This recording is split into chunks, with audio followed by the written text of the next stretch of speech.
Hey everybody, my name is Anxiety Offline, back again today for a quick video. In this one, I want to talk about ABC Parks, or I guess more appropriately, ABC decks. So this is one of my favorite brands out right now. They make some really awesome, or Adrian rather, makes some really awesome wooden obstacles, and now he makes decks as well. We started making decks kind of around the same time, and in that window of time, me and him shared a lot of tricks and tips and kind of everything we were learning.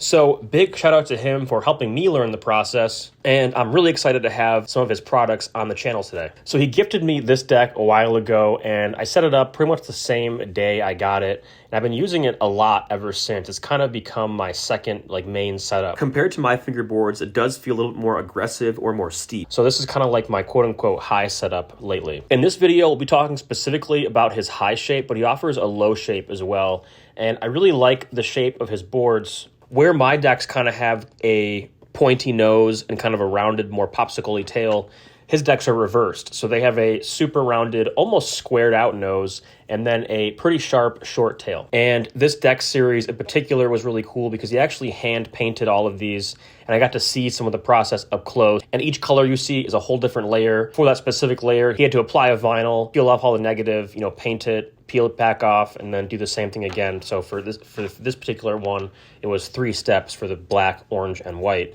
And I gotta say, these look really, really awesome. I think it looks extra cool with this ABC Parks grip strip that I put up here, which is actually some graffiti that I did for a sticker sheet that me and him collabed on. And I gotta say, it just fits perfectly here, and it looks super cool as well. And the orange and black and white just matches super, super dope. So I've been loving this deck. It's become like my second main, as I was saying. The other day I saw Adrian, and he hooked me up with one of his newer decks, one of his newest run of decks. This one is especially super cool, I think, because this hand style on here actually did that myself, and then he took that and worked it into one of his graphics, and I gotta say, it just looks super, super dope. So I gotta say, on this new deck, the paper graphic looks absolutely amazing, and me and him shared a lot of tips back and forth as to how to do that. And his are looking really, really good. It's got a nice adhesion to the actual bottom of the deck. It looks like it's almost laminated right on there, which is kind of what you're going for when you want to do that. I see no wrinkles or rips or anything like that either. It just looks perfect, very, very smooth. And I did drop a video a while back, kind of just showing you how to put on a paper graphic, demonstrating how the process goes. I think I might do another one though, just kind of talking my way through it to kind of explain things a little bit more. So look out for that in the near future. But I gotta say, this deck looks amazing.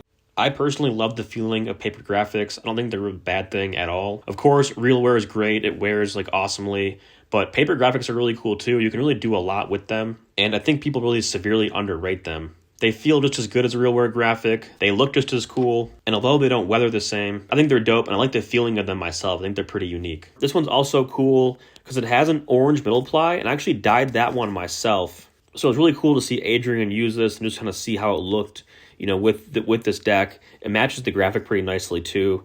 One thing that's really cool about seeing this finished version of it is just seeing the variation of the dye. You can tell it's a little bit more saturated in certain places than others. It looks very, very cool overall. And if you want to see how I dye ply, check out the linked video in the description. I have a pretty long video where I go pretty in-depth at how I dye plies, what I use. So check that one out if you want to learn how to dye veneer. All right, so it's been a couple days now, and here are some of my final thoughts on this deck and on the shape. So off the bat, Adrian is knocking it out of the park with these decks. They feel amazing, and the craftsmanship is totally on par with what you would expect from a professional fingerboard. I really want to try out his low shape next. I've tried out 2 highs so far, and I got a lot of good things to say about them, but I think I would enjoy the low one as well. His high shape is very unique. It kind of reminds me of almost like a balcony penthouse crossed with a flat face G16. That's just from my experience, kind of the decks I've used, the ones I can relate it to rather. That's kind of what this one feels like. It pops very, very easily because of those pretty steep kicks. Flip tricks feel nice and effortless because of that big nose, and the small tail gives you a nice platform to pop off of. It feels like a pedal when you go to smack it down. The concave is a little bit deep for me, but it's not in the way at all. It feels pretty good. Probably about 2 millimeters of concave, maybe 2.5 or 3, but it's definitely on the more concave side of things.